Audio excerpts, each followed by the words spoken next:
We're going to warn you guys when you get down to a 2-minute limit. Hopefully that's all right with the both of you. Then we're going to give them a chance to reply and rebut to one another for an additional 10 minutes. After that, we have a moderating panel that's going to ask a few questions. The members of that panel, aside from myself, are Professor Martha Crenshaw from the Government Department, Saj, Nabil, Professor Rob Rosenthal from Sociology, and Sarah. After the moderating panel has had its say, we have asked that our guests directly engage each other and pose and respond to, in lieu of closing remarks, a single question.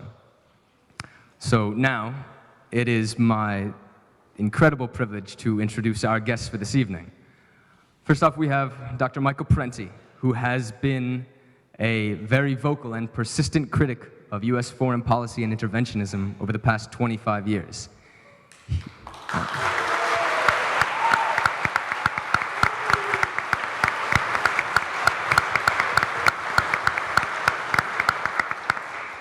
He received his PhD in political science from Yale, although he now likes to refer to himself as a recovering academic. He is the author of many books, including Super Patriotism, which is an exploration of the cultural dynamics that have served as the underpinning to U.S. foreign policy in recent years. The Assassination of Julius Caesar, nominated for the Pulitzer Prize in 2003, and his upcoming work, The Culture Struggle. Our other guest tonight is Christopher Hitchens,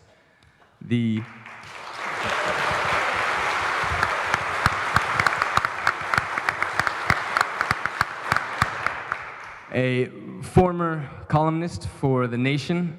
Christopher Hitchens is by no means a stranger to controversy. He found himself in a number of very heated and public disputes with people he proclaimed himself to be former comrades and allies in the wake of September 11th, after he came out in support of the Bush administration's plans for Iraq and Afghanistan. Aside from The Nation, he is now contributing editor to Vanity Fair and writes regularly for the Times Literary Supplement and the online magazine Slate.com, amongst many others. His books include The Missionary Position, Mother Teresa in Theory and Practice,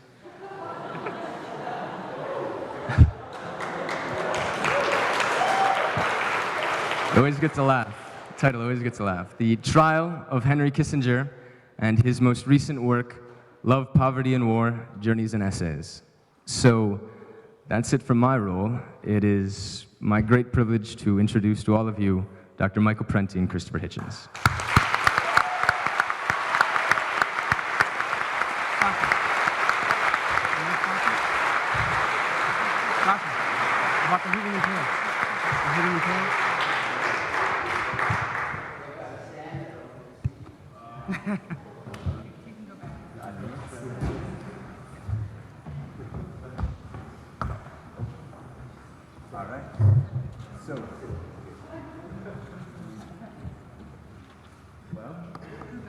How about moderating? Anybody have a spare seat? Does anybody have a spare? That's all right. All right. Are you all right? Okay. Can everybody hear me? Because this thing all of a sudden is not on. No. Can everybody hear me now? All right. Now it's on. Wow. Okay. Okay. So, by agreement, opening tonight will be Christopher Hitchens. Thank you, Sasha, and thank you, ladies and gentlemen, comrades and friends, for brothers and sisters, I hope I can say, for coming. Oh, I can't say that, okay. Have you ever known that to fail?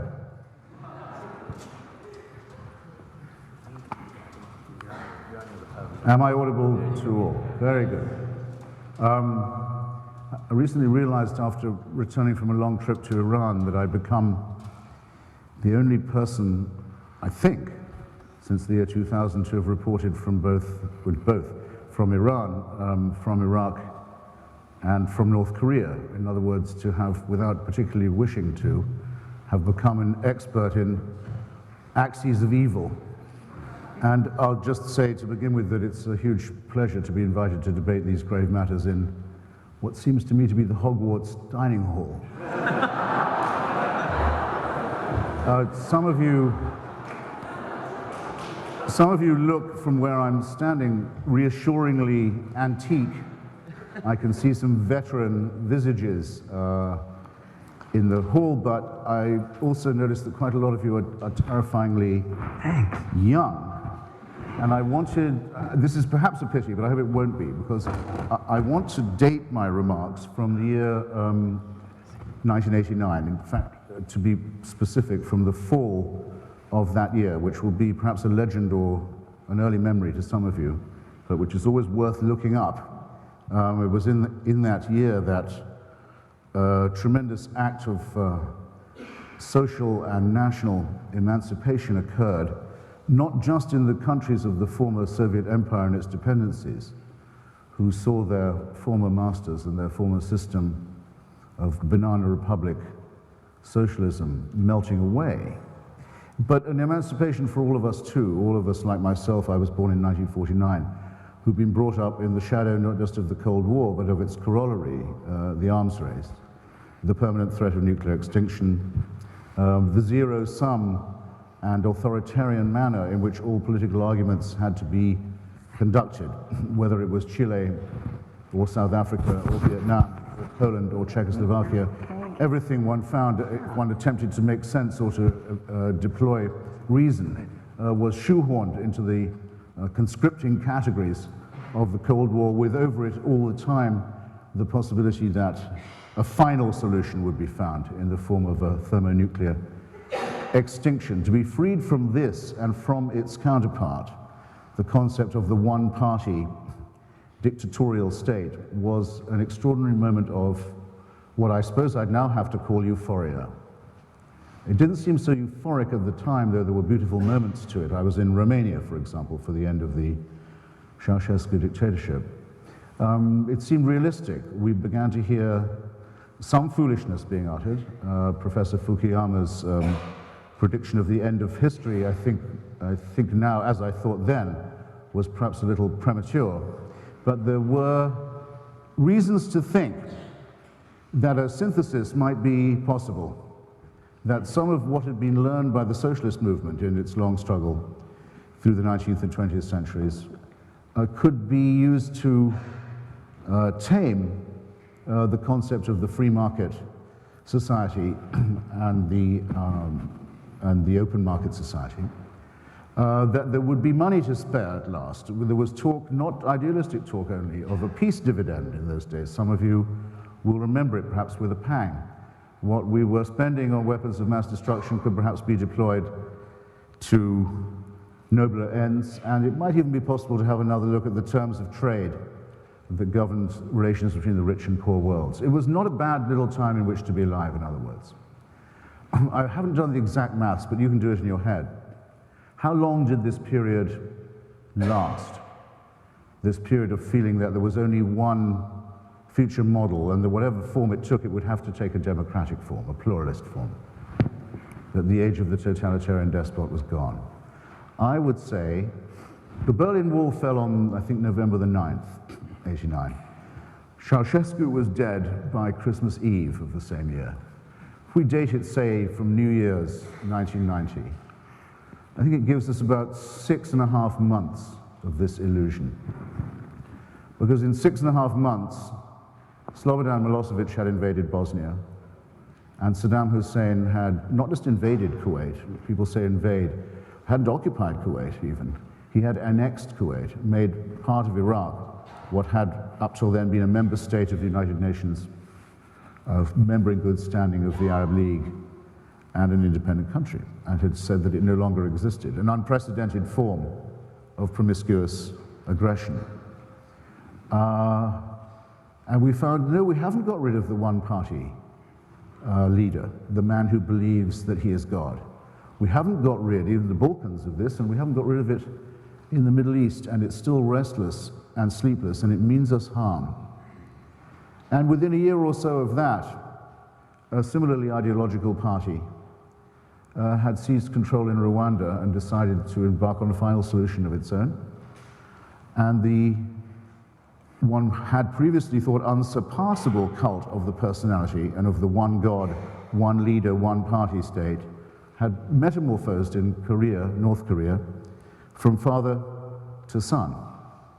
And all along, and unnoticed by many people, another ideology, a totalitarian ideology, based on race and nation and religion and absolutism, was gathering strength unofficially in many other countries. I mean to say by this, the ideology of jihad, the ideology of holy war, where the one ideology is replaced by the one religion, where the one infallible leader is replaced by the one God, and where only one book is required, and where all of human culture that doesn't conform to this book is to be treated as something to be dynamited or destroyed or profaned. These people wish us ill. Now, what was the response of Western democracies to this? In Rwanda, it was for Madeleine Albright. I'll take them in no particular order. Madeleine Albright, on Mr. Clinton's instructions, vetoed the resolution from the Czech Republic that asked for a mere doubling of the tiny United Nations force in Kigali that might, if it had been beefed up, have at least warned the Rwandan government that its plans were known. It was decided at the United Nations by Kofi Annan in person, the man who received the faxes and warnings from Kigali to let Rwanda go. It wasn't worth fighting for. It took 5 years before it was discovered that the rule of Slobodan Milosevic in Bosnia and the mad idea, in Serbia, and the mad idea that he could make national and international borders conform to ethnic patterns and cleanse those who didn't fit was not compatible with peace in Europe.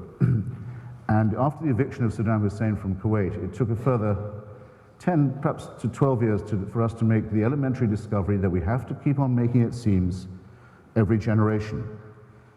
Our life, however much we may reserve our own right to criticize it, our way of life, as it's sometimes called,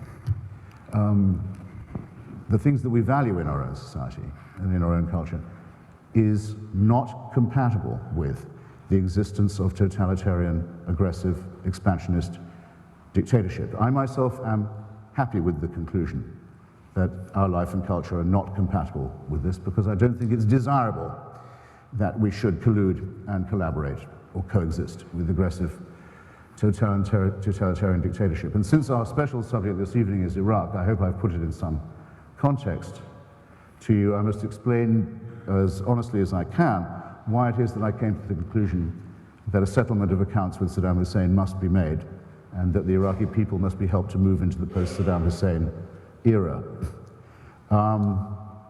As I've just said, I'm not a fetishist of the rules of the United Nations or of its procedures, the ones that abandoned Rwanda and Bosnia, for example, and that allowed a Russian veto or a Chinese veto on any attempt to do anything about these things as well. I remind you that in May of the year 2003, Iraq was going to become the chairman of the United Nations Special Committee on Disarmament. In other words, the Committee on Disarmament would have been headed by someone appointed by Saddam Hussein. At the same period, the Human Rights Committee of the United Nations, I think, had the chairmanship of Colonel Gaddafi. The United Nations had failed us very badly in all these crises, and I want you to keep that in mind as we go along. But let us apply the criteria that the United Nations itself applies for discovering when a state has put itself outside the pale, when it has lost its sovereignty, when the international community may be called upon to intervene. There are 4 conditions under which it may be said that a state has lost its sovereignty, sacrificed it. 1, repeated aggressions against neighboring states, or occupations of or annexations of same. 2nd, violations of the Genocide Convention. The Genocide Convention, for those who sign it, we are among the signatories, mandates action without further recourse to any further resolution in the case of genocide, either to prevent or to punish it. That's mandatory.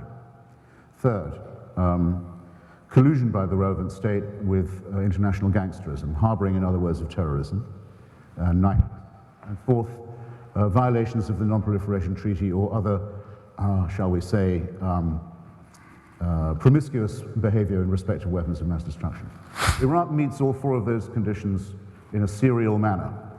It had invaded Iran, it had tried to destroy and abolish, obliterate the state of Kuwait, it still retained the ambition to repeat both aggressions. It had violated the Genocide Convention by very well and exhaustively documented state campaign of murder known as the Anfal campaign, of which we have now all the incriminating documents in our possession, to try and not just disperse but to destroy the Kurdish population of northern Iraq, using for the purpose, as it had with the intervention in Iran, weapons of mass destruction, principally of chemical description and type.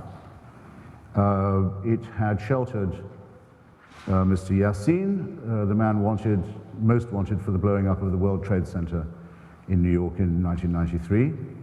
It had sheltered Mr. Abu Nidal, who, before the advent of Mr. Osama bin Laden, was the most wanted international gangster in the world, specializing in the assassination of democratic members of the Palestine Liberation Organization.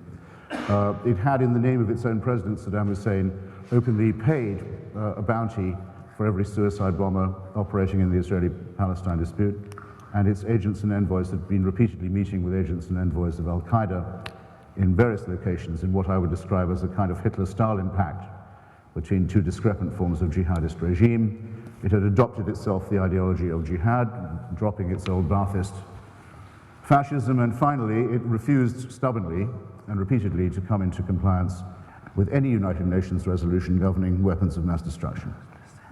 It never came into compliance until the last day of its existence. It created a special Department of State for the concealment of weapons of mass destruction, and had never given an account of the weapons that it had declared to the UN inspectors some years before. The option of further coexistence with such a regime simply did not exist. And all of this would have been the case long before we became aware, in the abrupt way in which we became made aware of it, of the really genuine threat of an Islamic fascism that, among other things, the beggaring and destruction of Afghanistan, the reduction of Afghanistan to a serf state with women as chattel and Shia Muslims as targets in a free fire zone, bankruptcy, misery, starvation, slavery. Not only had such achievements as that to its credit, but had managed in a small way to build a secret army within the borders of the United States.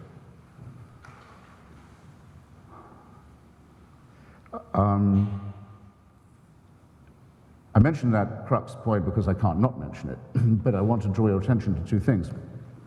Before the year 2001, it had been decided by a vote in the Senate, the Iraq Liberation Act in the year 1998, on the initiative of the Clinton-Gore administration, that the policy of the United States government should be the removal of the government of Saddam Hussein. That was a vote in which there was no contrary vote in the Senate, a unanimous vote to adopt the Iraq Liberation Act as American policy. The two best speeches given, in fact, about the certainty of an ultimate confrontation with Saddam Hussein on the matter of weapons and terrorism, if nothing else, were both made by President Clinton at that period. And a very significant speech made by Prime Minister Tony Blair in Chicago in 1999, after the departure of Slobodan Milosevic to The Hague, where he quite properly stands trial for war crimes and crimes against humanity, saying that this did not mean the struggle was over, because down the road there was undoubtedly going to be a meeting with Saddam Hussein and his party and the crime family with which he ran Iraq as the psychopathic state that it was, the private property of a sadistic minority. You have 2 minutes. Very well. I don't think I'm going to need two. If I haven't persuaded you by now that this was something that had to happen, was going to happen, probably ought to have happened in 1991 when the opportunity presented itself after the Kuwait War. I may not be able to do so in the remaining 90 seconds. What I want to dispel, though, is what I believe to be a very widespread impression that there was something improvised or faked or contrived or confected about this confrontation. I hope I've said enough to persuade you, or at least to invite you to consider persuading yourselves, that what you're so glibly told about Iraq becoming a sudden target of opportunity for the Halliburton Company, or something to enhance the Bush administration's credibility after the reverses in 2001 is not really true. And that those, or in fact, isn't true at all. And that those of us who some years ago decided to range ourselves on the side of the heroic forces of opposition among Iraqi Arabs and Kurds, those who dared to think that it would be possible to take down and remove the disgusting, unlawful regime of Saddam Hussein, can be proud of what we've done, as I am. Because not only can Iraq now be certified as disarmed, which it now at last can. If you wanted to certify it as disarmed before, you'd have had to take Saddam Hussein's word for it, which I would strongly recommend you don't do. Not only are those who perpetrated the genocide at long last being ranged in the dock and brought to justice and made to face their victims, not only are the neighboring countries to Iraq able to breathe more freely because they know that a sleepless aggressor and conspirer across their borders is no longer there. But better than all that, and better than all the conformity with international resolutions that I mentioned before, I've had the opportunity to see something that I hope you one day get the chance to see too, which is what a people looks like when it's been liberated. There is no experience like that, no experience like the look on the face of people who suddenly find themselves free, who had up till then been the property of the state and the victims of torture and tyranny. And to be able to do this and all those other things too, Thank you. is something that I envy those who didn't do it. Thank you, Mr. Bye. Hitchens. Thank you.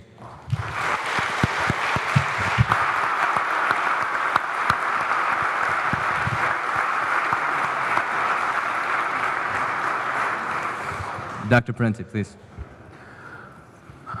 I agree with Christopher Hitchens that it's not just an incidental thing, the Iraqi policy of the U.S., but I do think that there is contrivance. I do think there is confection. I do think that it's a policy that has been based on lies, as so much of U.S. policy has been predicated on lies. Not just misunderstandings, not just faulty intelligence, not just honest mistakes, but real lies, really going against the evidence when they knew the evidence was contrary to what they wanted to say. And those who find it necessary to lie to us are not worthy of our support, because they are advancing their own interests and not ours. And I think Iraq is a recent case. George Bush, October 2002. Quote, Iraq is reconstituting its nuclear weapons program. That was a lie. He had ample evidence from UN inspectors and everyone else that that just wasn't true. Bush, January 03. Saddam Hussein recently sought significant quantities of uranium from Africa. That was a lie, and he knew it was a lie when he said it. There was no such uranium being sought by Saddam Hussein from Africa. Bush again. Iraq has trained al-Qaeda in poisonous and deadly gases that could allow the Iraq regime to attack America. Another lie. If anything, the CIA gave a contrary report that Iraq had any kind of substantial connections to al-Qaeda. We mustn't forget that genius of strategic planning, that giant among policymakers, Donald Rumsfeld. And he says, we know where Iraq's weapons of mass destruction are. They're in an area around Tikrit and Baghdad and east, west, south, and north, somewhat. Again, no such weapons were found, not in the east, west, south, or north, and not even in the somewhat. Colin Powell, in his shameful Dog and Pony Act before the UN Security Council, February 03. Iraq has a stockpile of between 100 and 500 tons of chemical weapon agents. Not one drop of that massive stockpile was ever found. And what evidence did Powell offer? He put up slides, pictures of trucks parked in front of buildings. And he said, we think these trucks have it. It's in these trucks. And we all sit there and go, ooh, there's something in those trucks. And then the next slide came up and said, notice 6 hours later, the same building, the trucks are gone. Ooh, the trucks are gone. The trucks had wheels. Ooh, they went somewhere. Oh. The White House claimed that the U.S. is bringing democracy to Iraq, like the claim it's bringing democracy everywhere else. It's a supremacist view upon which U.S. policy is predicated, patronizing of other people, that we must teach these less adept people the blessings of American democracy, that we'll bring them, we'll uplift them from their, in the case of Iraq, from their 5,000 years of civilization, and we will show them how to do things. Well, ladies and gentlemen, in fact, Iraqis brought democracy to themselves in 1958. They had a revolution, a broad-based democratic revolution. They threw out the U.S. and British oil companies. They began a program of social reform, of not-for-profit public ownership. And it was Saddam Hussein, funded and backed by the CIA, who destroyed that revolution, torturing and murdering every progressive, Democrat, communist, constitutionalist, socialist, every reformer, killed them, tortured them, or drove them into exile or drove them underground, with the CIA giving him names and lists. He even destroyed the left wing of his own Ba'athist party. And during those years when he was doing that, that's what I hate about these things. You can't regulate your distance from the amplifier if you really want to get going. You can step back and shout, but this comes with you. During those years when he was doing most of his torturing and most of his murder, he was Washington's poster boy. And at this point we hear, well, isn't it good that we finally moved against him?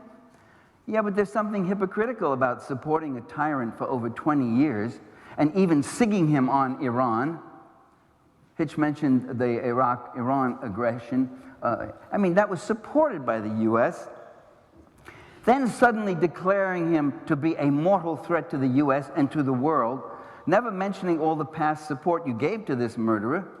Now suddenly he's a tyrant and a danger to us when he gets out of line on oil prices and oil quotas, as in 1990, when he starts committing economic nationalism and keeps the whole economy, including the oil industry, nationalized, when he refuses to be a compliant comprador leader who would turn his country into a client state for U.S. global investors, when he proved that he wasn't going to let Iraq be a cow that would be milked by U.S. global investment interests. When he refused to do that, when he started training cadres of Iraqi engineers, when he started developing Iraq in a self-defining his own way, that's when he became a tyrant. And let's look at the White House claim about bringing democracy, or what the media calls U.S.-sponsored elections. The White House never wanted those elections. Brent Scowcroft, who served Bush Sr., let the cat out of the bag in May 2003. Scowcroft said, no, we don't want elections. What if they elect someone we don't like and can't work with? You know, it's wonderful when they speak with such honesty. Every so often a bit of candor comes out. It was the Shia majority. It was Sistani. It was these massive demonstrations they had last year, early last year, that kept demanding these elections. And it was the pressure on Bush and Rumsfeld, even from people within his own party, pressure with asking questions like, what's your exit strategy? What the hell exactly are we doing there? What are you going to come up with something? And that's what they came up with. They reluctantly settled on elections to show that they could come up with something. But to now claim that this was our noble mission all along is, again, profoundly misleading.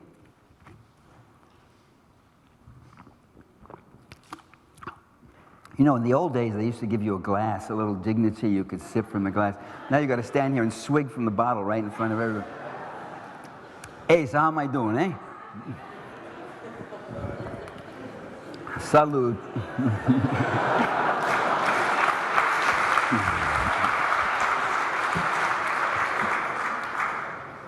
We also hear the U.S. is fighting Islamic terrorism or Islamic fascists, as Christopher Hitchens calls them, which isn't such a bad term, but some people would have problems with that.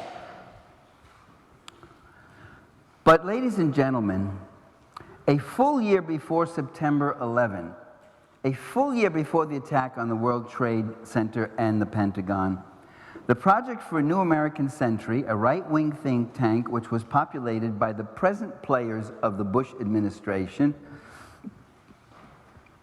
published a plan making it clear that the White House intended to take direct military control of the Gulf region, whether or not Saddam Hussein was still in power.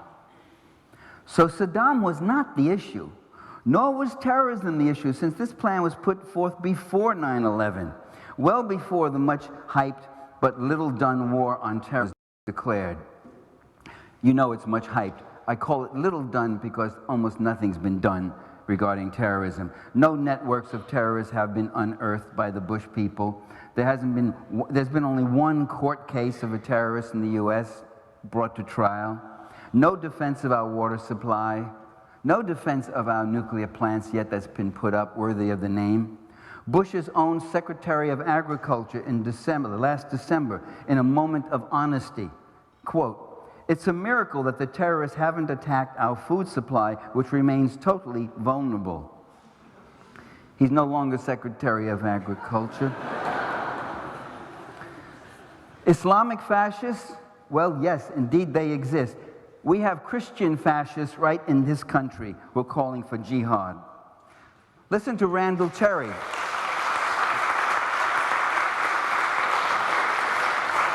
Listen to Randall Terry of Operation Rescue.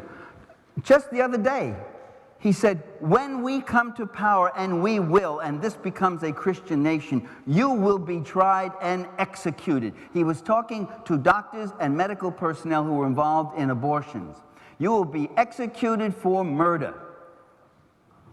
Randall Terry, who said, let a wave of intolerance wash over you, he told a Christian audience. We do not want pluralism. We do not want equal time. We want a Christian theocratic nation. I mean, he said it. D. John Kennedy of the Dominions, the same thing. We will have a Christian culture. The media will be Christian. Our schools, our education, our history books, everything will be Christian. There will be one way. Our medical practices, our science will all be Christian-based. They have a totalitarian theocracy there. Well, should we then go and bomb Kansas and Mississippi and Arkansas to root them out? That's going to be my question to you, head chef. You know, and they're not just bluffing, man. They already have a very healthy control of the majority party, a good chunk of the majority party right now. They have the majority leader of the Senate serving up to them, and the President of the United States doing prayer and Bible sessions with them. Now, as far as Islamic fascists, indeed, there are some nasty, vicious, murderous people in the ranks of this Islamic Mujahideen movement. Worse than that, much of that movement has been organized like a political party with cadres for political action and conversion and community service work, along with armed units and suicide attackers and the like. But I would have to say that as of 2 years ago, that was much truer of Hezbollah in Lebanon, for instance, than anything in Iraq, as of 2 years ago. If U.S. rulers are really out to get these terrorists, why did they attack Iraq, which was a secular state? Why are they using a sledgehammer to kill mosquitoes and swinging the sledgehammer in wrong places?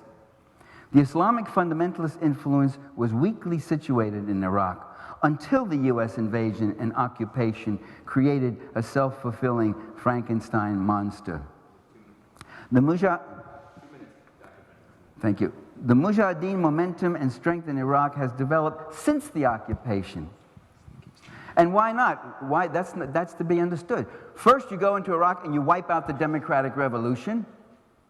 You wipe out all the reformers. You wipe out all the constitutionalists. You wipe out all the socialists, using Saddam Hussein to do the dirty work. Then you invade and you wipe out the military, conservative, secularist, nationalist forces, including Saddam himself. So what's left? Where else to go for those who see their country and region going down the tubes? To Islam, to the fundamentalists who are ready to put their lives on line against the infidel invaders. And even so, by the way, even having said that, the Islamic reactionaries do not represent the entire resistance movement, not by a long shot. There are nationalists, there are secularist reformist groups that are involved, there are ex-Baathists. You know, you demobilize 450,000 Baathists, and I know that's a big number, but if you count paramilitaries, security forces, police and such, it would come to something like that. Even if just 5,000 of them go into underground action, that makes for a very troublesome insurgent force. So, I want to launch into another whole thing, but I have now, what, 10 seconds? 30 seconds. So, U.S. policy is, then the question does come up, what is U.S. policy based on?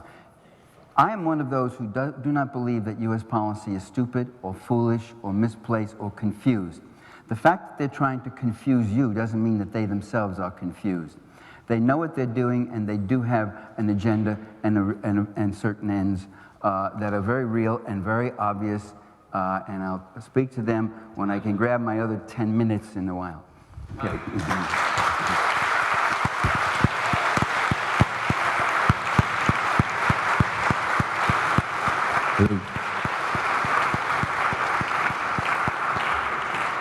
We have a microphone again. All right.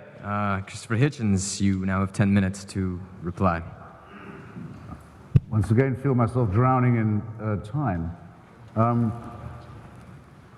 Look, just on this question of the weaponry, and you ought to criticize yourselves for laughing so easily at such cheap points. Here's the fact. Here is the fact. Here is a regime that has used them repeatedly on its own soil and the soil of neighbors, that has a special Department of State for concealment, that nearly defeated the heroic United Nations inspector, great Swedish socialist Rolf Ekéus, the founder of the first UNSCOM, in his attempts to discover what the truth of the situation was, and always constituted at least a latent, if not a blatant threat, and was always a permanent threat, if not an imminent one. What have we found since the invasion? I'll tell you what we found since the invasion. Dr. Mahdi Obeidi, Saddam's chief nuclear scientist, whose book, The Bomb in My Garden, I thoroughly recommend to you, among other things for its portrayal of the life of a scientist under the Ba'ath Party regime, buried in his garden, and we know he's not making this up because he's produced it, along with several yards of instruction manual, the elements of, in fact, the whole constituent of a nuclear centrifuge, the most important element in the creation of a nuclear weapon. He buried it under the orders of Qusay Hussein, one of Saddam's two charming possible successors, if we'd let it run, who was in charge of the concealment program. We have that centrifuge now. The United Nations inspectors would never have found it, even if they'd been looking. We also find the CD account, the whole minutes of a meeting is as late as March 2003, ladies and gentlemen, brothers and sisters, in Damascus, between Saddam Hussein's envoys and those of Kim Jong-il, to buy from North Korea off the shelf the long-range missiles that Iraq was prohibited from making by the sanctions. I'm afraid to say Dr. Parenti is quite wrong, but both inquiries in Washington and in London have found that there were indeed ongoing attempts by Saddam Hussein's agents to buy uranium in West Africa, perhaps for recreational purposes, but there comes a point where one thinks that this regime is not entitled to the presumption of innocence. And here's where you have to be responsible. You have to imagine what you might have to do yourself if you were in power and you knew that there was such a regime. Would you say, well, let's give them another chance? Would you say they're entitled to the benefit of any doubt? Remember, at all times there is sniping, quite correctly, from those who say that the warning signs from Afghanistan, a militarily negligible country, were being ignored by the administration. Would anyone have decided to take Saddam Hussein's word for it in this context? The Dwelfer report, the recent UN report on the evacuation of nuclear and yellowcake sites in Iraq show that Iraq was, at the time of its invasion, a functioning WMD state with all the latent potential and all the concealment, all the expertise and all the technique that was needed to revive that program once the sanctions had ceased to operate, which they were ceasing to do. These are plain facts. They're available to anybody, and they're not to be sneered at or about. Otherwise, why would Hans Blix have said before the war that he didn't know how much would be found, but he knew there would have to be something? Why would Gerhard Schroeder's intelligence have said that Saddam Hussein was anything from 5 to 10 years away? They kept changing the figure from a functioning thermonuclear weapon. Why would Mr. Chirac, who after all had built Saddam Hussein a nuclear reactor, knowing what he wanted it for, while retaining his veto at the United Nations, have said the same? Why did I have to debate in the 5 months before the war began every night with members of the anti-war movement who said, you can't invade Iraq, their weapons of mass destruction will kill thousands and thousands of our soldiers. You can look that up too if there's anyone here from MoveOn.org or any other such heroic organization. That's what you guys were saying then. So this is not a confection, it's a Hitlerian pounding as its own reward, I see on the platform. This is not a confection, it's a reasoned judgment about the existence of an intolerable threat, and it was very soundly evidentially based. Michael Parenti, somewhat to my shock, says we should rather rely on what the CIA's evaluation of this was. Now, I must say I entirely fail to see why the CIA's almost invariably fallacious reports on this and other threats should be taken seriously by anybody, let alone somebody claiming to be a socialist. The CIA said Saddam Hussein wasn't going to invade Kuwait because it wouldn't be in his interest. They said he wasn't flirting with Al-Qaeda when he was. They said he wasn't doing weapons of mass destruction when he was, and as you say, they'd helped him to get to power in the first place. They had implied that the Iranians and not the Iraqis had conducted the chemical weapons massacre at Halabja, and have in general done nothing right, or got nothing right, in this whole argument. Why quote them against the Bush administration when they are in fact the saboteurs of the regime change policy? Worse than that, you quote Brent Scowcroft, a man who, with his former boss, President Bush Sr., with Lawrence Eagleberger, with Pat Buchanan, with most of the members of Kissinger Associates, in fact, has always been completely opposed to the regime change policy. I'm not surprised Scowcroft doesn't want an election. I'm not surprised Bremer wasn't that keen on one, but we did have an election, and I'm not going to, I hope, have to underline to anybody in this room how important it was to see what the Iraqi people are capable of, where they're emancipated from the rule of a psychopathic totalitarian. These are points that are made, not even ironically, it seems to me, by Dr. Parenti. They don't really rise to the level of sarcasm any more than does his false trail about the Christian right. Now, you might search, ladies and gentlemen, I invite you to do it high and low, among people like myself and Michael, who make our living writing and speaking and thinking about this kind of thing. You're not going to find anyone, I don't think, who's made the record as often as I have in opposition to Christian fundamentalism in this country and everywhere else, and in fact to all forms of religious nonsense and their application to the pretense that they apply to human and civil society. I've set my life on this point, the struggle for a secular state and the struggle actually for an atheist worldview. It's not the same thing. You can be secular and be religious, but it matters to me very much. Now, what's wrong with the picture painted by Dr. Parenti? Jerry Falwell and Pat Robertson, two guys whose political weight, I think, has for 25 years now been grossly overestimated, who never quite do produce the voters and the punch that they claim to have. But let's remember, these are the two men who said that the World Trade Center was the deserved punishment that America had earned for itself, for its so many iniquities. It was they who parroted the line of Professor Chomsky that the United States had this coming. These men prefer any theocracy to any kind of democracy. Of course they are our common enemy, but if I want to go and make war, and don't kid about it, I'm perfectly willing to use force with these guys if they even threaten it with us. More than willing. Would rather welcome the chance, actually, to do it. I'm going to have a thin time doing it if my allies on the left are making excuses for Islamic jihad all the while, and discrediting their own democracy and isolating themselves within civil society. The fact of the matter is that you either oppose religious dictatorship and its terrorist surrogates everywhere, without distinction, whether it's messianic settlers on the West Bank or Christian nutbags trying to teach us that we trod the earth the same time as the dinosaurs, or the forces of jihad. You either oppose this kind of thing root and branch, or you don't.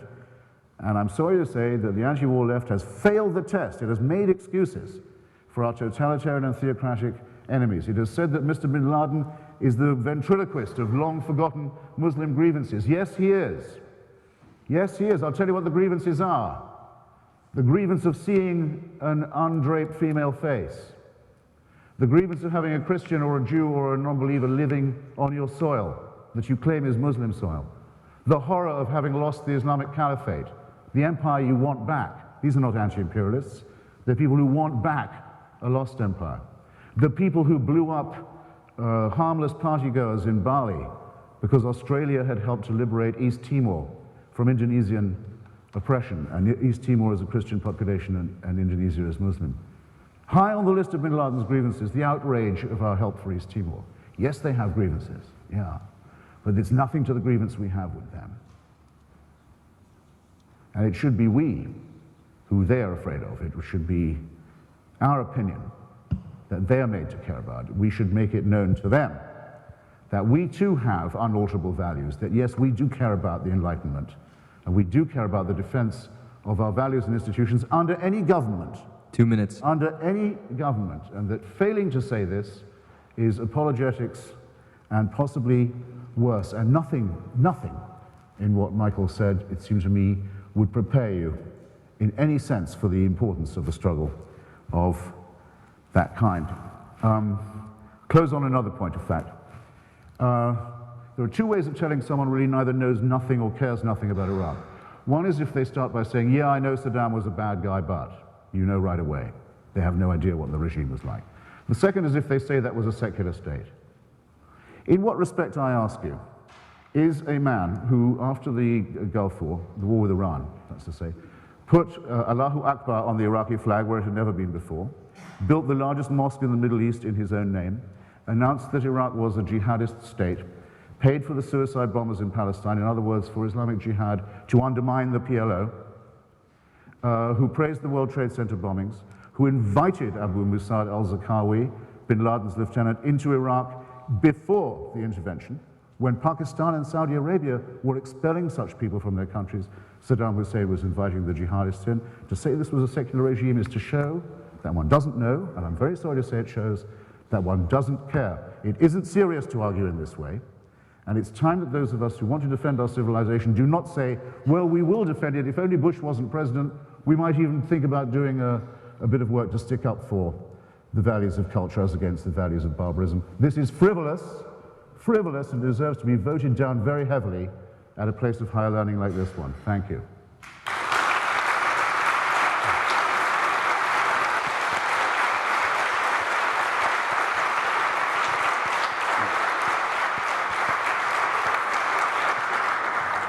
I wish I had an hour to respond to every one of the points that Mr. Hitchens brings up, but let me respond to one of them. That little phrase put in there about Saddam isn't a secular state. Look at all these things he's done. He did slip in a phrase that I hope you didn't miss. He said, after the Gulf War, and that's exactly true, Hitch. That's exactly true. That's when it was. After the Gulf War, Saddam Hussein did start mending fences with the religionists. He needed the support, all the support he could get. He suddenly showed up. He suddenly.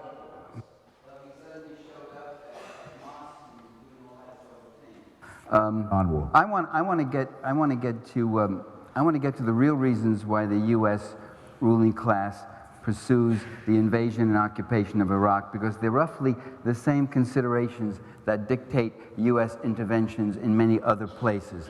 First and foremost, the goal of U.S. policy is to establish a lock on the material resources and markets of the world over the regimes that might dare to chart an independent course, those that might try to move outside the neoliberal free market global system.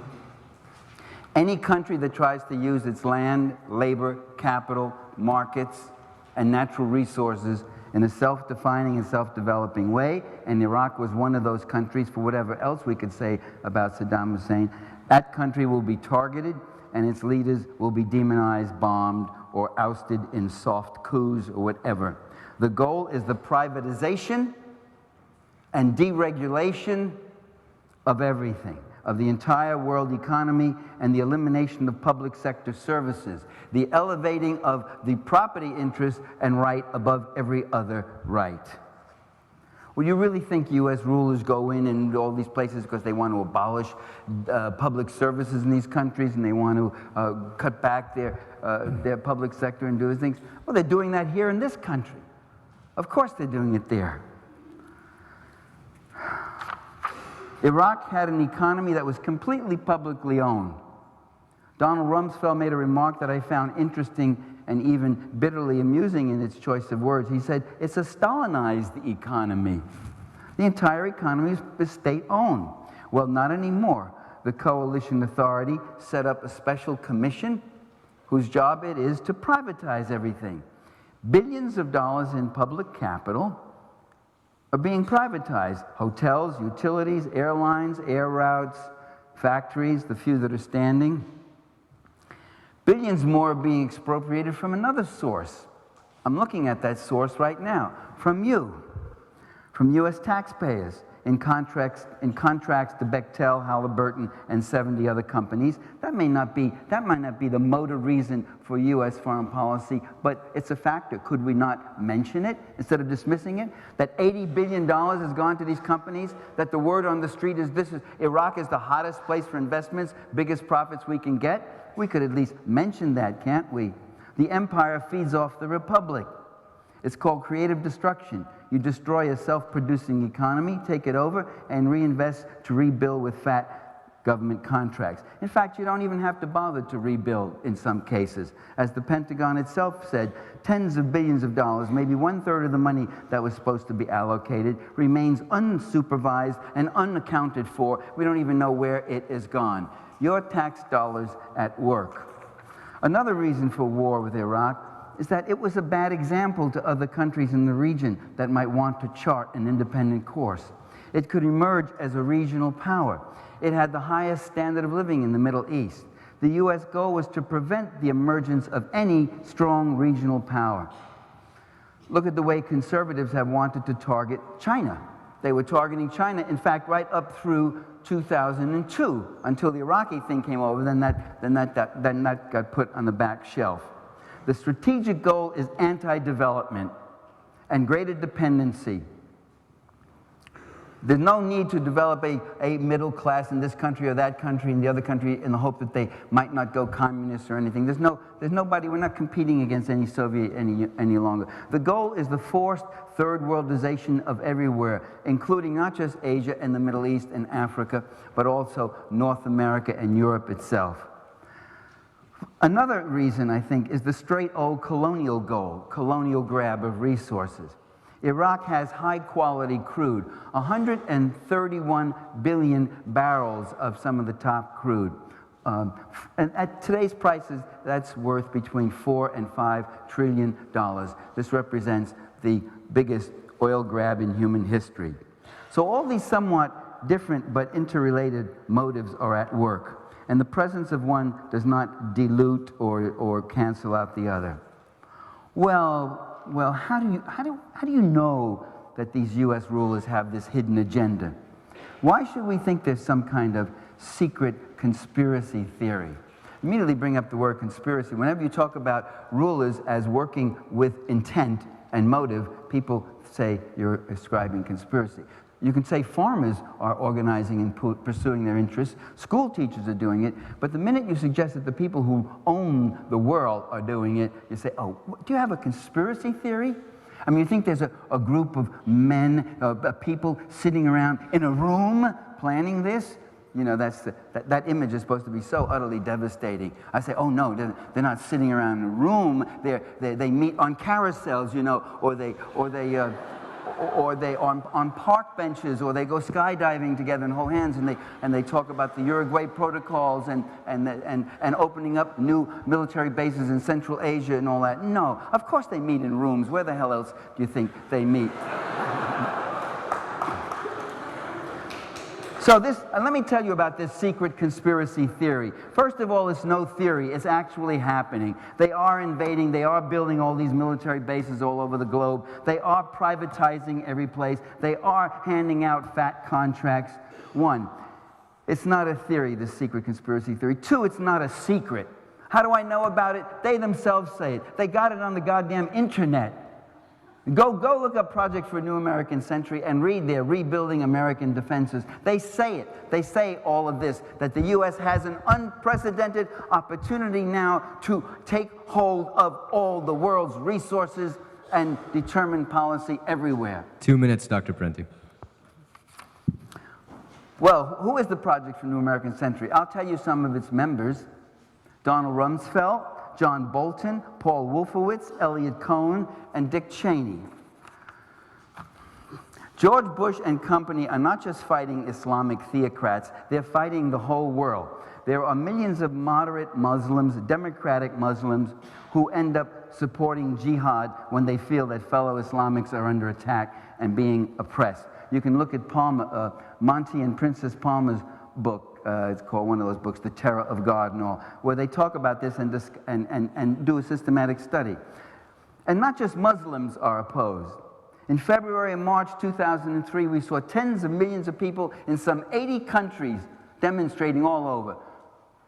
Finland, Lithuania, Spain, Italy, Great Britain, Japan, Indonesia, Mexico, Nigeria, all over. People demonstrating. I mean, now, you talk about countries like Japan, Mexico, Finland, Lithuania, Canada. These are not countries that have exactly a very close cultural or historical link to Iraq. They don't have much of any at all to speak of. So they're demonstrating for two reasons. One, out of concern for the slaughter of human beings in Iraq, the destruction of whole cities as we see happening in Fallujah. Actually, we don't see it happening. It doesn't show it on U.S. television. You can see it in some countries, but you can't see it here. So first, they, out of concern for them, but they also demonstrated in great numbers out of concern for their own democratic sovereignty, sending a message to the U.S. rulers who would be rulers of the planet and saying to them, you do not rule the planet. You don't decide who lives and who dies. We have a right to be self-defining. Thank you. Thank you.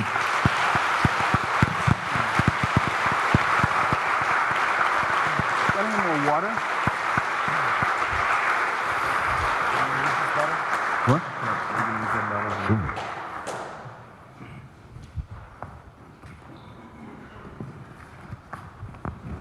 So we now begin with questioning from the panel. Professor Crenshaw. Thank you, Sasha. Can you all hear me? No. No. It's not on. Now you can hear me. Pass this one down. They're all crazy. Yeah, that's on. Now you can hear me? Yes. Okay, you can hear me. Okay, since I'm going to start off, I'm just going to ask a very simple question, and I'll leave all the incendiary questions to my colleagues here. So it seems to me that it's really very hard for all of us to sort out who's right and who's wrong in a discussion of the causes or reasons or justifications of U.S. policy in Iraq. And of course, there's nothing we can do about it now anyway because the U.S. is there. So the question I have is about the consequences or outcomes of U.S. policy in Iraq. If we put ourselves in the year, say, 2010, 5 years from now, what's the situation going to look like in Iraq and in the region in the Middle East? What would your prediction be as to what the consequences of American policy are going to be? Now, I think most of us hope to still be around 5 years from now, and we'll then be able to tell who was right and who was wrong. So that's my question. That's to both panelists. You want me to go first, Rich, so you could have second? You're welcome. I mean, it's up to you. Je vous en prie. I'm ready, if that's what you Go ahead, go. Rather than have it thought that I was treading water for this question. Well, I'll tell you what I think and what I hope. 2010, you said. Well, by then, the alliance between Baathism and Al-Qaeda, the alliance no one believed in before that's now staring us in the face every day, and is still denied, unbelievably. The functioning working alliance between Zarqawi and Saddamists will have been militarily defeated. I hope with extreme humiliation and ruthlessness. And that will send a message to a great number of people that that kind of force cannot hope to win. They will never take over another country ever again. We will not ever again be finding that we are stuck with a Taliban or Ba'ath-type regime. No government that supports these people can hope to survive. No movement that tries to become a government, no movement that tries to become such a government can hope for anything but a hideous defeat. And we will have acquired, out of what was a very large, professional, but rather soft army for a long time, there will be many, many, many thousands of American officers and soldiers who will have acquired the combat experience that's necessary to do this. And don't tell me this combat experience won't be needed again. There's an al-Qaeda attempt now being made to chaos and collapse Nigeria, a country we should be paying much more attention to than we do. We will certainly need to be helping the people of Iran to free themselves from a paralytic, disgusting theocracy. The skills of warfare that we're acquiring in this conflict will be tremendously useful to us. I hope also that by then there will have been a great deal more than we've so far seen of a democratic revolution in the region. A year or so ago, wherever I went, people would sneer at me and say, "So you want Jeffersonian democracy in Iraq?" As if they'd thought of it all by themselves. Pissed me off, I don't mind saying. I've just finished a book about Thomas Jefferson. I said, well, no, actually, none of my Iraqi or Kurdish friends own any slaves. So it won't be a Jeffersonian democracy, no, but have you just noticed that America has never had a black or female president, but the Iraqis, the first time they have a chance to elect their own assembly and have a real democracy. In 1958, don't believe a word you hear about that.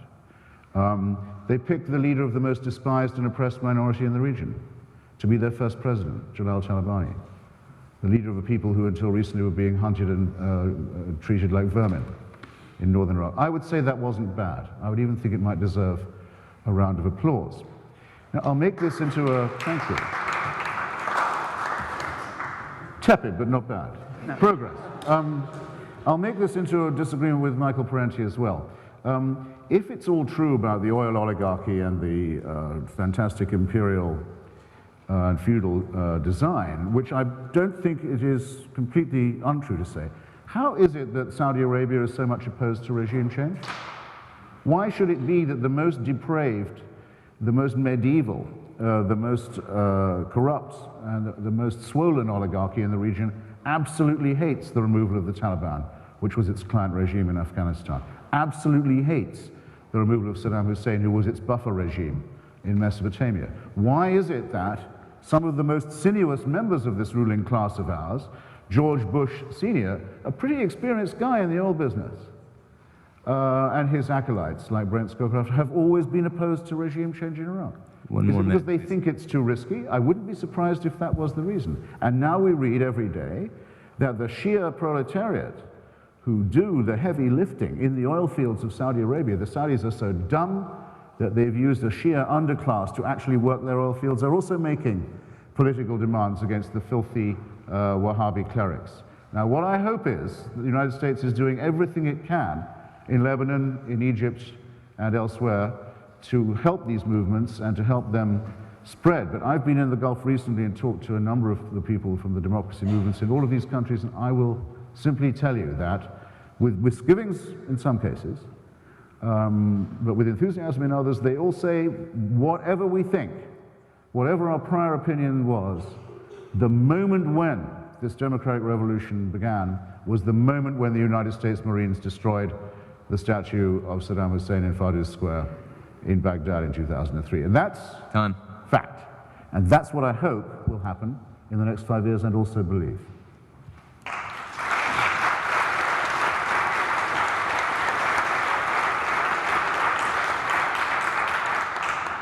I mean, for the record, I think we all are against the Wahhabi and these kinds of extremists and the terrible distortions that they commit and the terrible crimes they commit against women especially. I just got a book. Can I plug it? Is that all right, Christopher? Sure. Okay, thanks.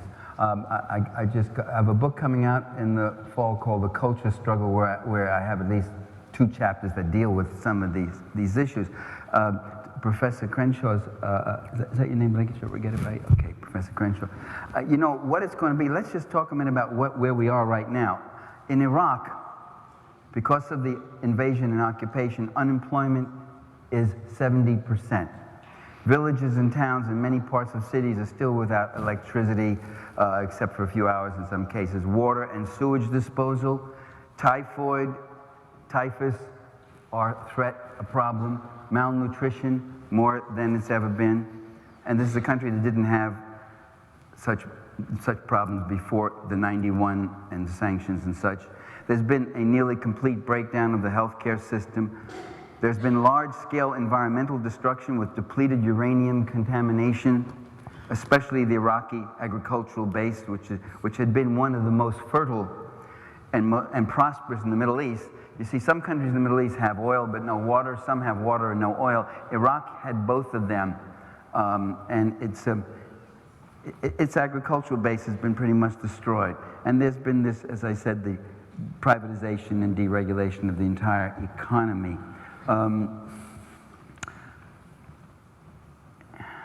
Ruthlessly suppressed, I don't know what Mr. Hitchens means when he can throw a term like that out. I'll tell you what ruthlessly suppressed meant in Fallujah. Dar Jamail, you know, who wrote in The New Generation, his eyewitness account, and he speaks Arabic, his eyewitness account of what really went on in Fallujah, where Marines were shooting whole families who were getting up with white sheets and flags to surrender, and they were just getting gunned down. People who were fleeing and jumping into the water and river to swim away were getting shot in the water. 1 minute. The Marines went in there, and it was a free fire zone. I don't care how ethical, how principled your secular humanistic standards may be, I don't think that can justify what happened in Fallujah. That's a major city, a decent city, not a bad place to live, and the people were exterminated. You know, the Marines got kicked out of Fallujah. They got beat. The report came in and said the Marines are evacuating Fallujah. I said, what are they talking about? Armies don't evacuate a city in war. They retreat. And they retreated. And then they went in for the final solution. It was Vietnam all over again, a free fire zone, and they just hit everything that was standing there. They came back in with a vengeance, and they killed tens of thousands of people have been killed in Iraq. Tens of thousands of dead and wounded. And 5 years or 10 years from now, I think you're going to find that Iraq will not have recovered, because what has been destroyed in that country is not just its sewage system, but its future.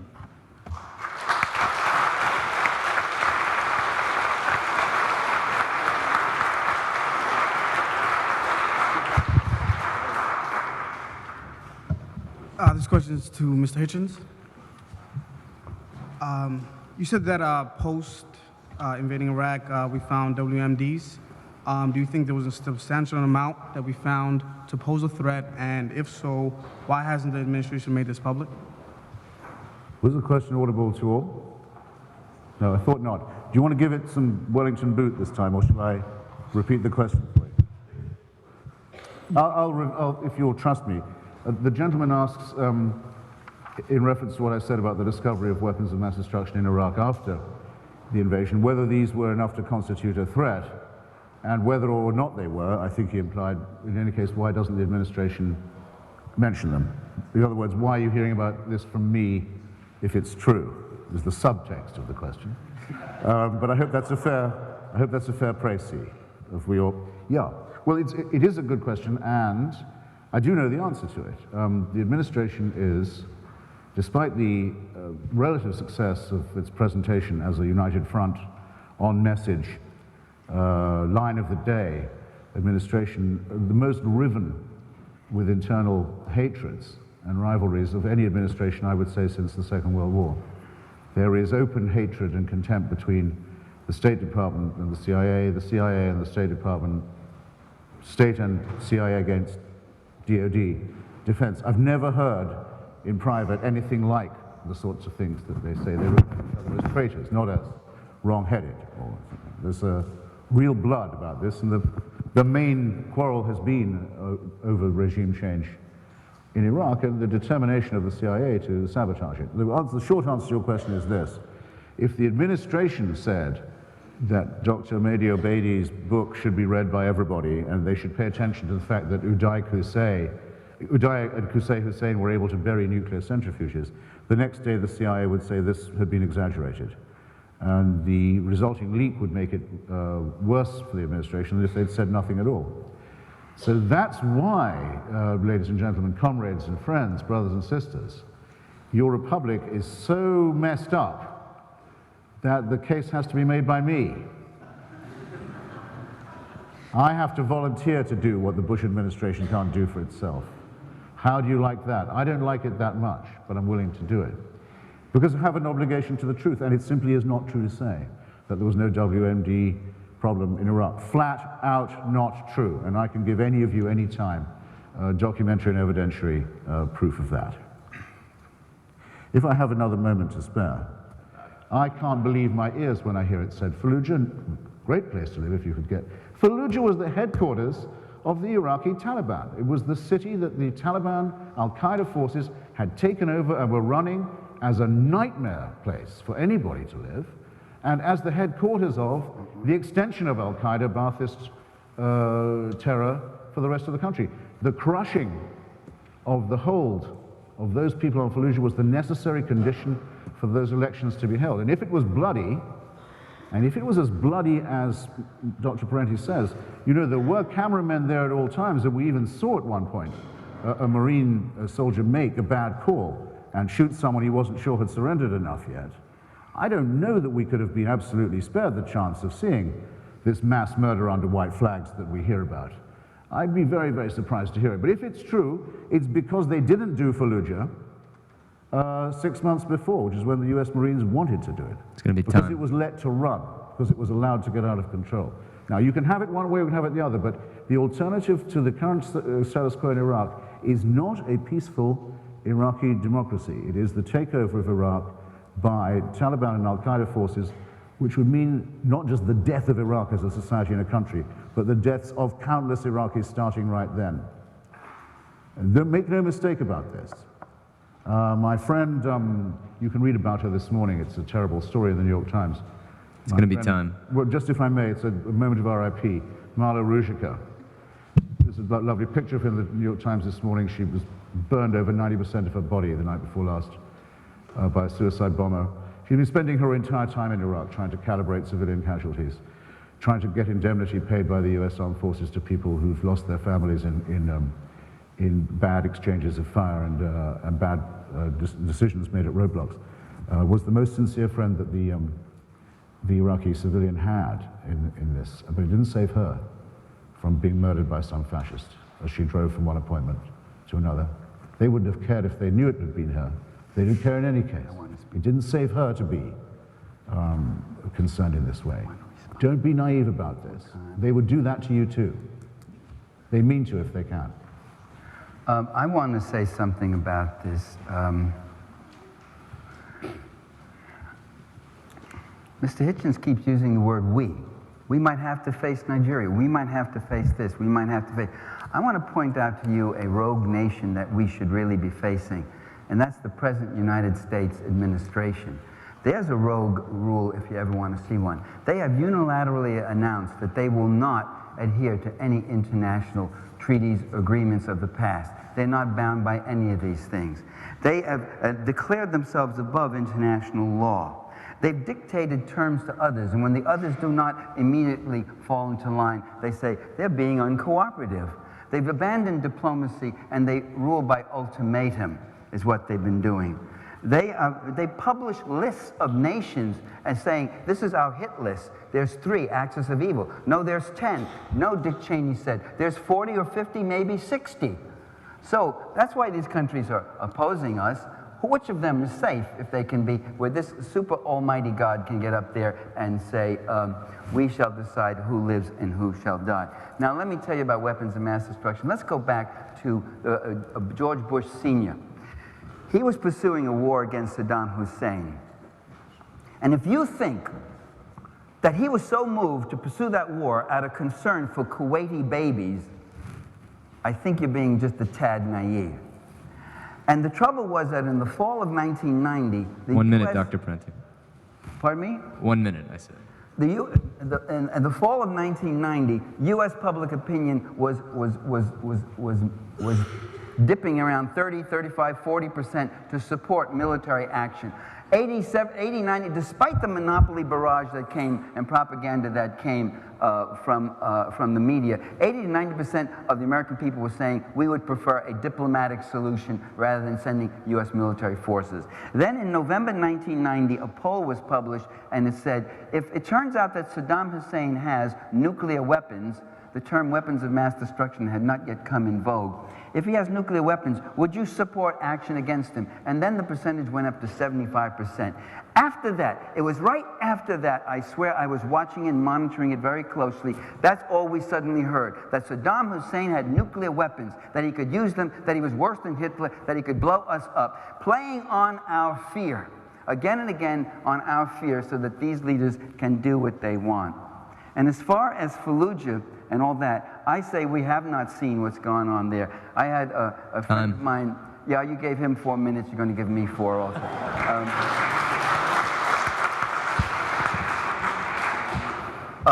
An acquaintance, Patrizio Donizio, he's an Italian in Italy. He has a PhD in American studies, and he wrote me a long letter saying, you Americans are not seeing the war. We are seeing it. We can get certain channels. We see the carnage and the destruction of human life. I don't see any of that on your television.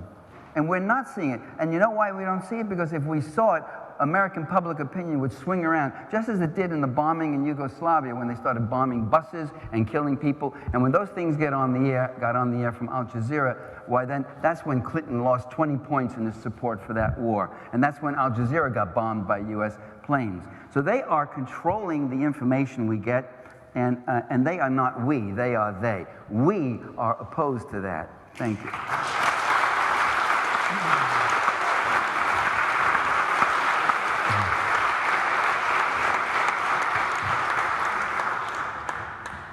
Hello. This question is for Mr. Hitchens. Even if the justifications, the independent... Wait, could I get some clarification? I thought the agreement was that with every question, each of us would have a chance to make some response. I thought so too. So when you pose the question, the implication is only one person is going to respond, and then I feel like I'm crashing the gate to get my word in. Okay, Wow. I can... Readdress. This is addressed to both... or it is kind of addressed to Mr. Hitchens, but you can certainly respond. Of course, independently, it seems like a very... it makes a lot of sense that we would want to take out a horrible, brutal dictator to Saddam Hussein, and that ideally we'd want to bring a better state of affairs, a better kind of government to the Iraqi people.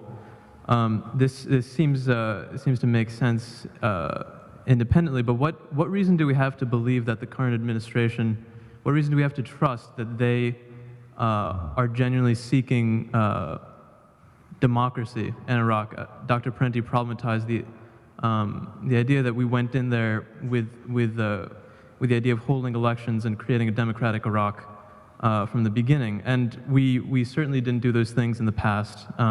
When we were fighting the Soviet Union, we supported dictators. Why would we change our attitude now? We're facing a similar existential threat, the way that you portray it. Yeah, it's because I would phrase it like this. It's because we're at a point which some historians would call a conjuncture, and where there's an opportunity at any rate, which I've long urged it to seize, for the United States to get itself on the right side of history. I don't want to sound too Hegelian, but this has always been my argument for regime change in Iraq.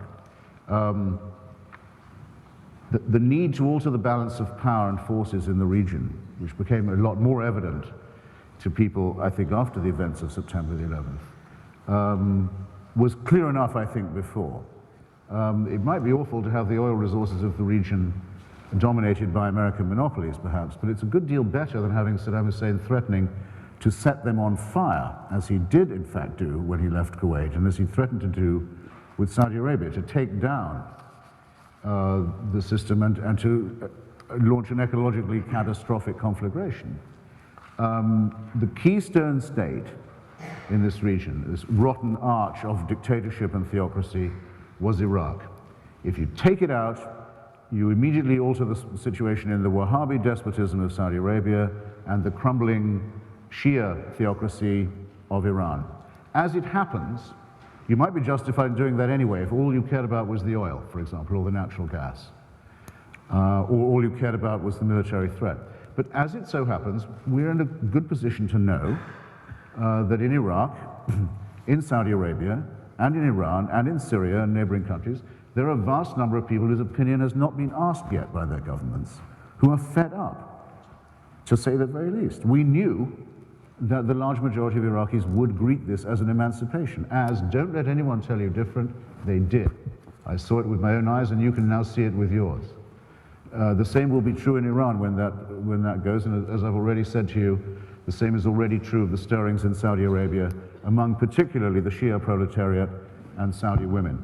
So we are cutting with the grain in two senses. One is we're putting an end to a long period of despotism and stagnation, which had taken a threatening form, because failed states become rogue states rather quickly, if they haven't become already, and rogue states always become failed states. I mean, what makes Michael think that Iraq wasn't privatized already, I don't know. Everything in Iraq was the private property of the Saddam Hussein family. It was already privatized, and every citizen was the property of his state. But not only, in other words, are we on the right side of history in that way, but we know that there are many people yearning for it to happen, and that thus we are releasing forces that we don't know we can control. That's why I say there's something noble about the enterprise. That's why George Bush and Henry Kissinger and General Scowcroft and the rest and Pat Buchanan are against it, because they fear the release of popular forces in this region. To take the chance that this will be positive, I think, is noble, and I hope I don't sound naive by saying so, but it's really naive to think that there's any future in the status quo. And if ever a status quo needed to be made war on, this was the one. So. Well, on the right side of history, I really think you should take into account, besides the things he's saying, Christopher's saying, I think you should also take into account the feelings of the Iraqi people. To be sure, given the kind of rule that Saddam Hussein, CIA, US-supported rule for 20 years or more, there were many people who welcomed his overthrow. But there are also many of them will now testify, we welcomed his overthrow, but we want you out. We don't welcome what's happened. It's worse, it's horrible. Just look at the April 10 issue of the Washington Post. It was a report on the April 9 massive demonstrations, some of the largest demonstrations since '58 that went on. Shia demonstrations, right. But quote after quote, this is the Washington Post. This is the Washington Post. Quote after quote through the whole article. I've got the thing, and of course it's sitting very securely in my hotel room. I should have had it here. Quote after quote saying, we want you out. We don't want you here. Leave us alone. We'll settle our own affairs. I mean, those are paraphrases. In fact, I do have the article right here. Let me just... No, no to the Americans, the crowd shouted. Yes, yes to Islam. Great. When will they be able to secure the country to bring us electricity, water, health services, and schools? 2 years of occupation and things are worse. One banner reads, leave our land, we want to govern ourselves by ourselves. Another banner reads, force the occupiers out of our country. Yes for Islam, yes for Iraq. No to the occupation, no to terrorism. If you really want to oppose fundamentalism, if you really want to pursue noble causes, I think one of the things we might do is listen to the people we're supposedly trying to save. God protects us sometimes from those who would come and save us, you know. That's it. I won't even use the rest of it. Would you accept a rebuttal to that? Of course. Well, this demonstration is organized by... In fact, I'll give you one of my minutes there. For one thing, it's my hometown newspaper. I'm not particularly impressed by the quotes in it, but they're all correct. And as you could tell, even as you read them out, these are the slogans of Muqtada Sadr's organization. Mr. Sadr's organization won, I think, 2 seats in the assembly. No, it's Sistani. No, this is not Sistani. It was Mr. Muqtada Sadr's demonstration. If you have the post, it'll say so. Perhaps you should have told them that. You can tell that from the slogans anyway. Mr. Sistani does not demand the withdrawal of the American forces from Iran. Mr. Sadr, who does, has a small group of supporters in the parliament. Okay, you're absolutely right. It's El Sadr. Well, Mr. Sadr, I'm sorry to say, is also wanted for the murder of a very senior Shia Imam al-Khoei, who shot down and knifed outside his place of worship in Najaf. What has that got to do with 10,000 people? He's a thug. Telling you to get the hell out of our country? I'm sorry to say that his supporters may have a higher opinion of him than, say, I do. But perhaps your opinion of him is even higher than theirs. I can't vouch for that. 1 minute.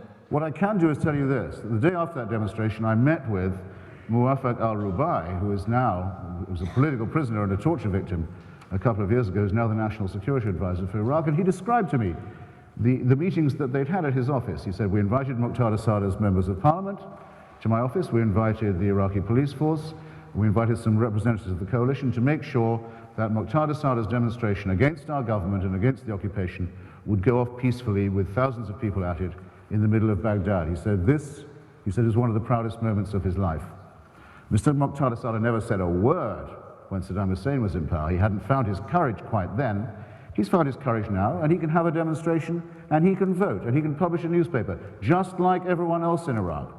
But you couldn't do that under the previous regime, and you wouldn't be able to do it under his regime either. Time. Don't fool yourselves about these people, okay? Don't fool yourselves.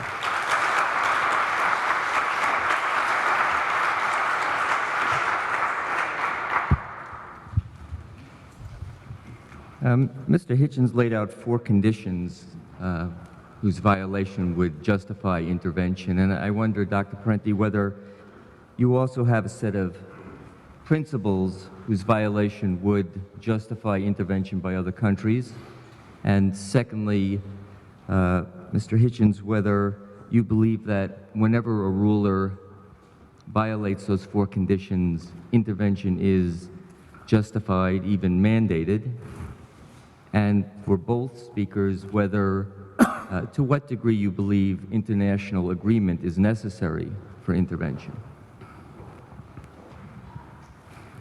Well, the people who do these interventions do not represent the interests of the American people or of the people of the countries they intervene in. I mean, do you really think that Bush Sr. and Clinton after him went into Somalia because they suddenly were so seized by a concern for the welfare of the Somalian people?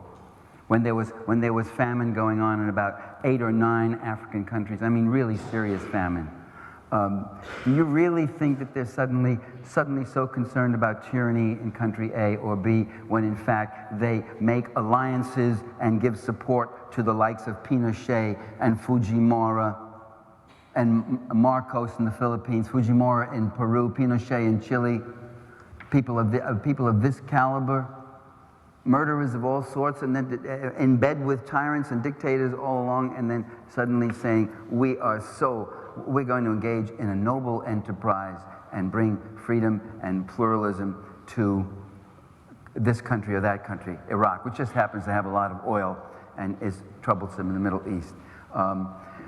The U.S. is busy building a global empire. You know, for decades, what's happened is that terrorism is now being used as the way it's the new world communist menace. We used to hear about the world communist menace, and now it's terrorism, and it's the jihad that's now being used. For decades, we heard that we had to maintain massive military bases all over the world because the Soviet Union was an implacable enemy, relentless, was coming upon us, and this is why we needed these huge military budgets, and this is why we needed hundreds of military bases all over. And there were some of us who said, no, that's not the reason. That if the Soviet Union were to disappear, never thinking that it was going to disappear, but when it disappeared, the U.S. would still have these military bases all over the world. Now that position we took was untestable. We could not prove it. And yet every so often history allows you to run a test. a laboratory test. They actually remove a key ingredient and hold it constant. The Soviet Union was overthrown, collapsed, however you want to describe it. And what happened to U.S. policy? What happened? I'll tell you what happened. The U.S. military budget climbed at a rate higher today, is climbing at a rate higher than during the Cold War. All those military bases have been kept. 1 or 2 were shut, and new ones have been opened in Eastern Europe, in the Middle East, and in Central Asia. And we're talking about huge bases, huge ones. The one in Kosovo is huge. All the Cold War weapons were continued. 1 minute. And the U.S. has pursued wars of intervention, wars of control more violently and more frequently than ever. And a whole host of new enemies have been conjured up. In the years since the end of the Cold War, we have invaded Panama and Grenada and pursued proxy wars in a variety of other countries, and he invaded Iraq twice now, and bombed Yugoslavia for 78 days around the clock by that great liberal Democrat Bill Clinton. There's no axis of evil. There's no communist country. There's no terrorist state that has a record of that kind of bloody interventionism. The problem, ladies and gentlemen, brothers and sisters, the problem is right here. And we should look at what our rulers are doing to the people of the world and to ourselves. The empire feeds off the republic. 280 billion spent over there.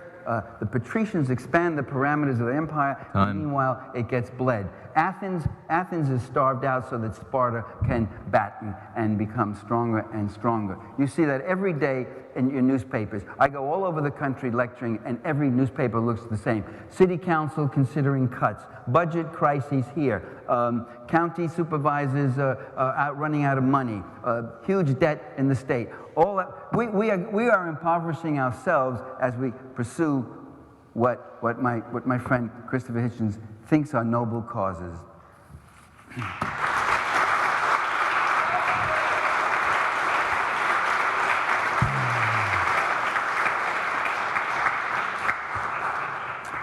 Well, perhaps you thought it was a boring question, but you slightly excused yourself from asking yourself or answering the question about the 4 conditions. You asked me, sir, to say whether I thought those 4 conditions all applied all the time.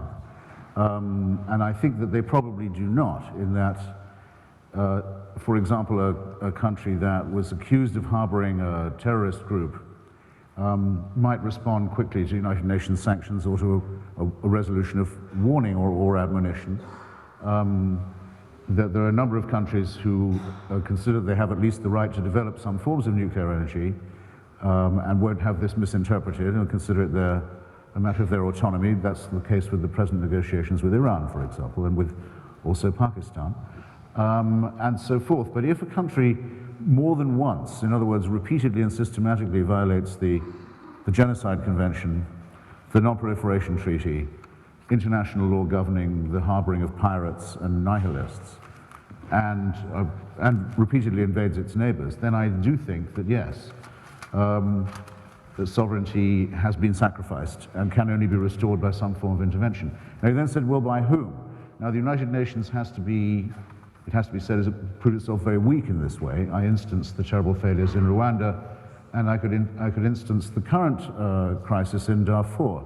Now, as far as I know, I may be wrong about this, there isn't a huge Western material interest in the Darfur question. There's an interest in Sudan, but that's probably been why we've done so little about the Darfur question. But we are certainly playing it multilaterally enough. I mean, anyone who wants to follow all the norms and procedures of exhaustive international law and resolutions must be very happy indeed with the way that we are handling the Darfur question. In other words, letting the Janjaweed militia finish the job of butchering the black African population of that province. This is nothing to be proud of. There are, I think, local alliances. Thank you. Actually, I convict myself of euphemism. I must be getting slightly tired. Of course, it's nothing to be proud of. It's something to be very profoundly ashamed of. Now, there are local alliances that I think can play a role. The British Commonwealth actually was of some help in getting independence for Zimbabwe and for South Africa. And I'll mention another example, which will give me another opportunity to quarrel with Michael. I'm sorry to say, I think it's disgraceful to refer to Slobodan Milosevic's rump Serbia, yoked only to Montenegro, which had bombed and invaded and tried to ethnically cleanse Croatia, Slovenia, Bosnia-Herzegovina, and made menacing noises about the partition of Macedonia. It's disgraceful for you to refer to that as Yugoslavia. Milosevic was the predator, the parasite on the dead body of Yugoslavia. Yugoslavia was not bombed. The Milosevic regime was bombed, and in my view, was quite, NATO was well within its rights to say, we cannot have the recrudescence of ethnic fascism on our borders. This is a responsibility we're entitled to shoulder. If Milosevic's principles are allowed, that people who have the wrong ethnicity can be moved by force or murdered if they're living on the wrong side of the frontier, then there'll be a war between Hungary and Romania next, over Transylvania. This could spread, it could destabilize and poison the whole region. We could be looking at another post-Versailles, pre-fascist Europe. No, it wouldn't be responsible to see how that was going to come out. You have a responsibility to stop it now. I think NATO did exactly the right thing, only it did it too late. There would have been much less cruelty and violence involved if it had been done more promptly, but don't get this wrong. The difference between Dr. Parenti and myself is not one of emphasis. As you've heard him say, he has some kind things to say about the ancien regime of the Ba'ath Party and the Serbian Socialist Party, and some, struck me, somewhat nostalgic things to say about the doomed regime of Brezhnevism in Eastern Europe. This is a difference we would have had even when we were, if not in the same pew, at least in the same congregation.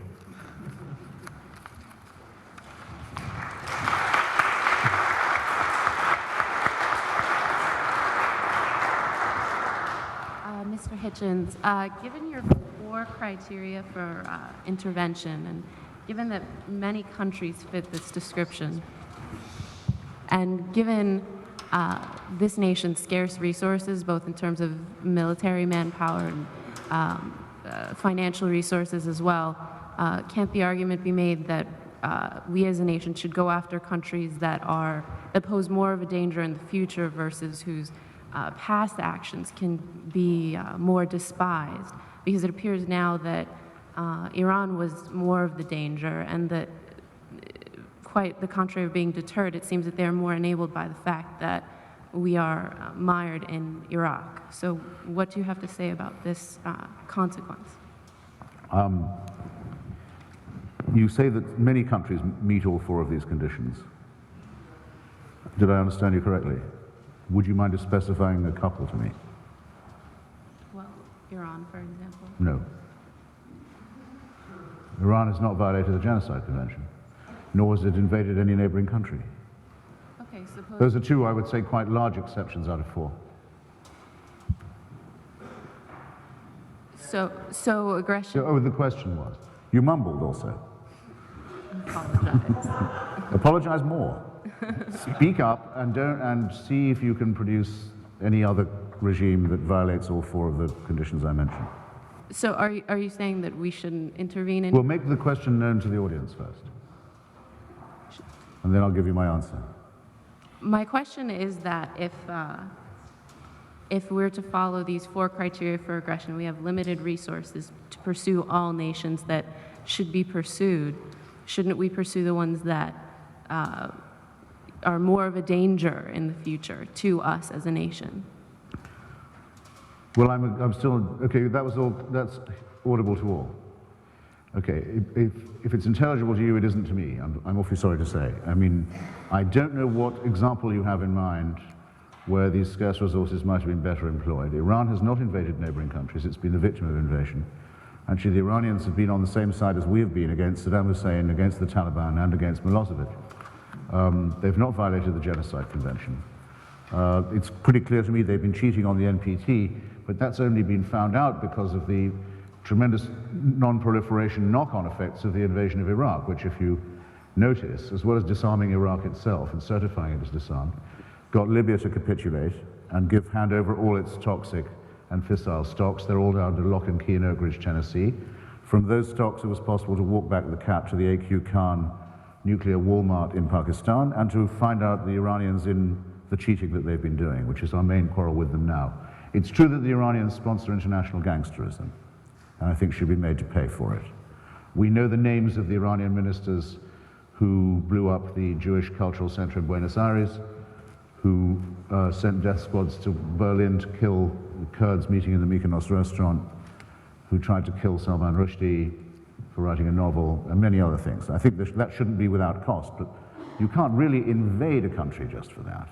We know furthermore that Iran is a potential democracy, that it has elections where the people vote for their candidates who just aren't allowed to take office or power. This is not quite the same as the totalitarian nightmare of Iraq. So I'm sorry, I can't see the force of your question, and even if there were some more and better examples, it doesn't seem to me that there would be any case for exempting Saddam Hussein from the judgment that must fall on a government that is a serial violator on these four crucial questions. I don't set up criterion and decide which countries we could intervene and invade and which countries we shouldn't and how we should do it. Because what I've argued, my burden of my argument tonight has been that we have, that the U.S., first of all, we aren't operative. It isn't we, it's these U.S. rulers, and they don't represent our interests no more than they represent the interests of these countries. They are not motivated by Mr. Hitchens' four criteria. They're motivated by interests that have been long-standing. They have invaded about 80, they have intervened in about 80 or 90 different countries around the world. In Africa alone, about 50 countries, there's only 53 on the whole continent, 50 countries have received U.S. military aid. The U.S. has supported about 11 major wars in Africa over the last 30 years and consistently doing that. About 7 million people have died in Africa. It's one of the most war-torn continents in the world because of U.S. interventions.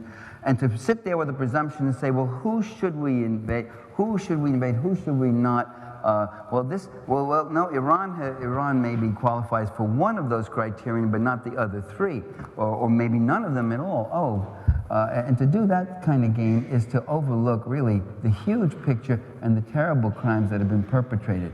And the more war-ravaged Africa is, and Africa is a very valuable country. We get about 70% of all major minerals from Africa, from cobalt to chromium to manganese to any bunch of all sorts of other things, gold.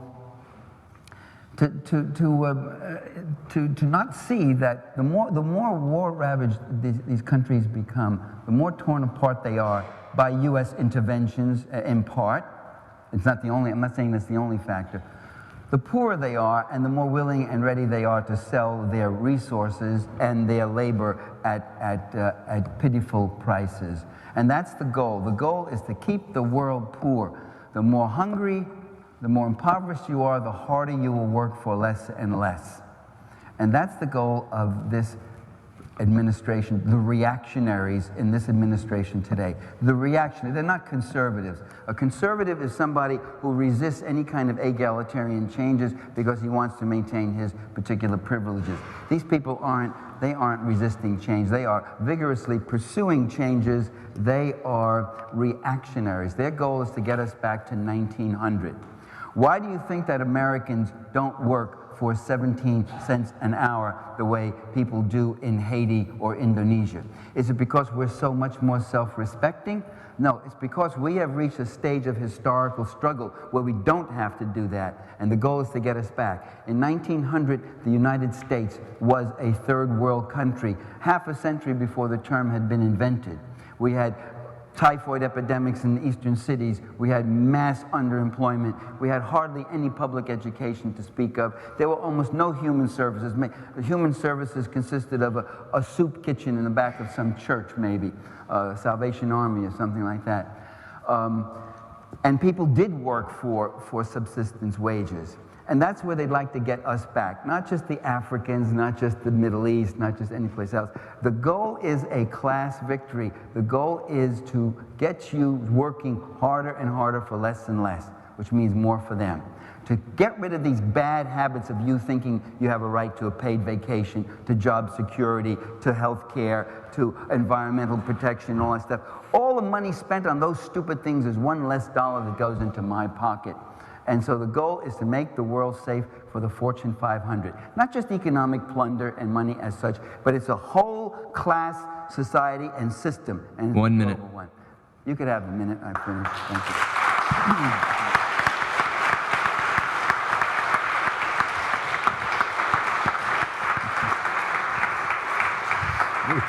you. Okay, well, as we are running a little bit long, I think we're going to try and bring this debate to some sort of a conclusion, as much of a conclusion as we possibly can. I'm not going to ask a question. Instead, we're just going to skip to closing remarks, 3 minutes. Christopher Hitchens, if you would pose one question to Dr. Parenti, and Dr. Parenti, if you would then pose one question to Christopher Hitchens, that will be the end of our evening. Can we skip that bit and have questions from the audience? I mean, Skip that bit and have questions from the Yeah, audience? Is I that all right agree. with you? Good. Well, then we can do that. I mean, Why don't we leave it I to... wouldn't mind if we both did a wrap-up, but I think that the last bit of the ballet, All right. neither of us really wants to do that. I don't think any of us up here will object. Why don't we leave it to you guys to ask some questions? And when you call it ballet, I really don't want to do it.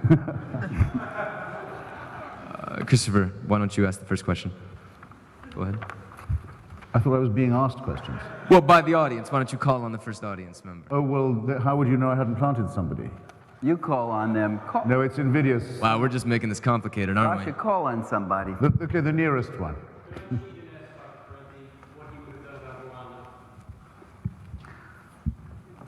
Well, I certainly would have done something. Nothing was done about Rwanda. The question was, what would he have done about? What would I have done about Rwanda?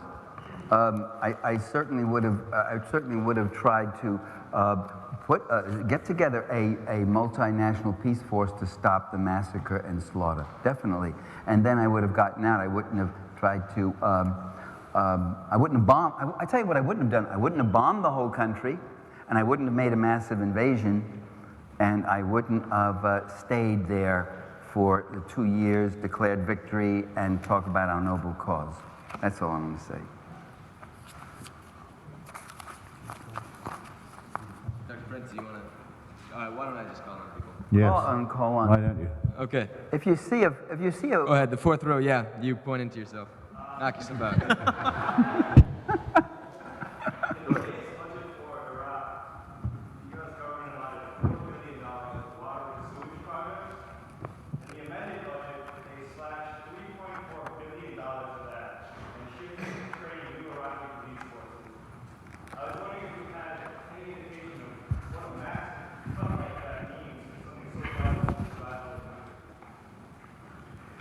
Yeah, no, it's a huge victory for and concession to the Ba'athist Al-Qaeda alliance, and I think it shouldn't have been made in its present form. There was a heartbreaking story in the New York Times, I think, yesterday or the day before, on the front. The city of Halabja, that's now known to everybody, where I've been. I've seen the effects of the chemical weaponry attack there, which was for obvious reasons, a demonstration case, and the United States had promised by now that it would have clean water, because not only are people still dying from the chemical effects, but it isn't clear when some of the symptoms recur whether these are masking symptoms produced by the polluted water and the excrement, to be frank about it, that finds its way into the drinking water. Well, now we're not going to be able to conduct that experiment, because that money is going to have to go to fighting what some people call the resistance, or the insurgency. In other words, the Ba'ath Taliban Al-Qaeda force. This is the sort of thing that we are up against. These are people who would far rather the country be destroyed than that it be liberated, and have made that clear throughout every moment of their rule. And that's why it's absolutely essential that it's made very obvious to them that they will never have Iraq back, that they'll never get it back. It'll never become their property again, and that they will be killed for trying, without pity and without compunction. And that we will get better at this, and have more and more Iraqi and Kurdish allies with which to do it. But it's a very bitter thing that this sabotage has been allowed to have the effect it has, and it's even more embittering that there are people who use pretty words for this force when they discuss it in the United States. They should see what it's doing, and you've just described one of the effects. which was intentional. Which was intentional. Don't be under any misunderstanding about that. Could I just say that the word on the street in Iraq is, where's all the money going? Again and again and again. Where's all the money going that you're supposed to be bringing into this country when we still got this terrible sewage situation and the water we're drinking is undrinkable and the kids are getting sick and hospitals have no medications? So that's the question. Where's all the money going? And I think I gave Well, it's not going on 48 palaces anymore, which it was before under what you described as the model regime. That was a good example for the region. I didn't call it a model You regime. said it was a good example for the region. Sorry. When 48 palaces, well, people were dying under the sanctions, and there was sewage in the streets, and there was about 3 hours of electricity a day, and that was in Baghdad. If it was in Basra, it'd be about an hour. So don't be silly. Why 48 palaces were built in that why are time. Americans... We're not doing that anymore. Why are Americans so hated is what I want to know. They are not. I talked to my son. He's been there 3 times now, much to my grief and wanting him not to go. And he's written a number of articles for The Nation. And he was asked the other day by someone, could we go, if Americans went to Iraq and went door to door and started asking people things, what would happen? He said, you'd be killed. They really so hate Americans now.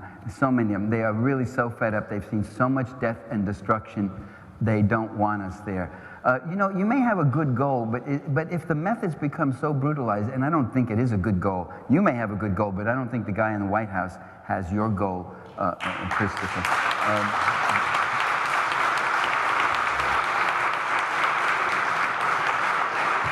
If the methods are so destructive, they destroy whatever your intentions might have been. We lived all through this in Vietnam, you know. Again and again, noble professions about the horrors of communism and how we're saving these people from it and how well-intentioned. And meanwhile, destroying that country and destroying its future. And then we also heard, well, you can't just get up and get out now. Yes, you can. Let me tell you what happens if you got up and got out. Life would immediately begin to improve. The next day there would be less killings, no houses would be bombed, and the people would begin to repair themselves. Why do you clap now? Clap that. Clap, go on, clap that. You don't have Bloody to. hell. Look, Christopher, You've clapped everything else. Why not clap that? you can bait me. You don't have to. Good grief. Gentlemen. Where's your clapping gone? You heard it. I think we're all getting a little cranky. Why don't we have two Put more your questions? little hands together. Two more It's questions. getting late. Okay, it's Okay, getting you late. live to hear it. Is there anybody upstairs? Because I feel like, yeah, let's have somebody from upstairs. Go ahead. Assuming it really is our strategic, our interest to be there, at what point, or is there a point where whatever, all the American debts, all the Iraqi debts, all the carnage renders, whatever strategic gain we would gain, renders it immoral? It's time, because you said our, that I answered both you and Michael about this point.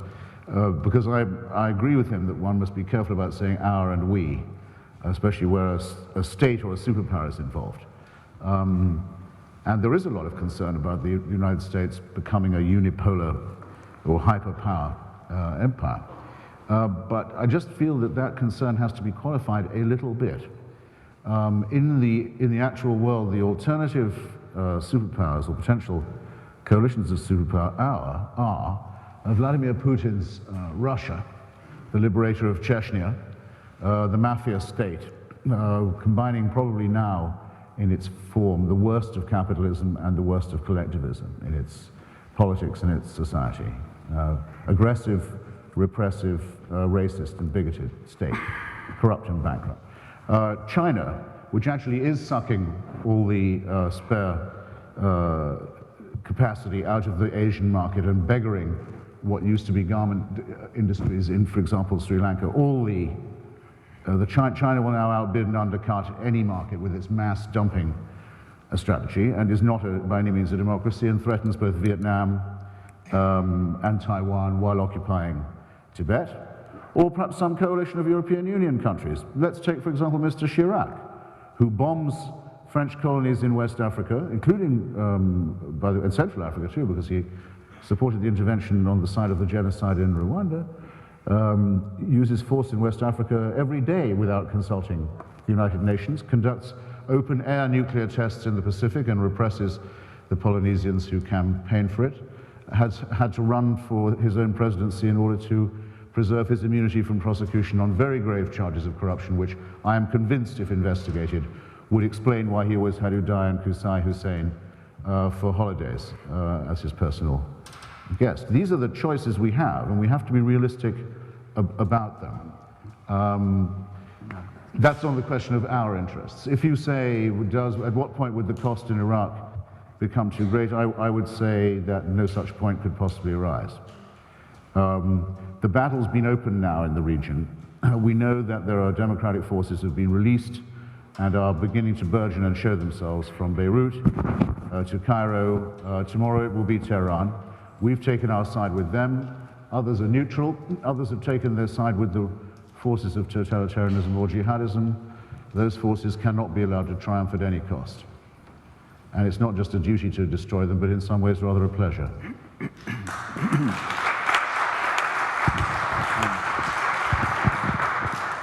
I just want to say it's late. I've been on the road for 5 days, and maybe it's because I'm not getting paid as much as my opponent, but I'm really tired, and I really got to stop, and I thank you all for your kind attention. If you want to go on with questioning it, don't let me stop it. Thank you both. Thank you. Thank you, everybody, for coming.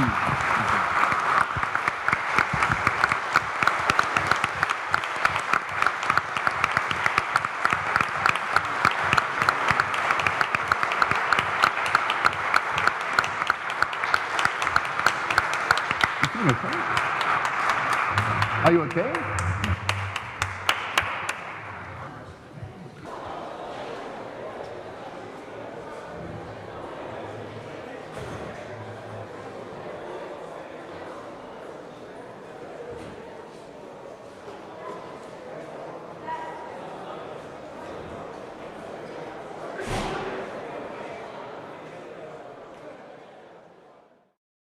And on the subject, I was wondering if you have any advice for all of us, our own, this age group right here. What's the best advice you could give us right here? Standing? Get over this Michael Moorishness that seems to be on you. I really would. Would not waste another day on any of that.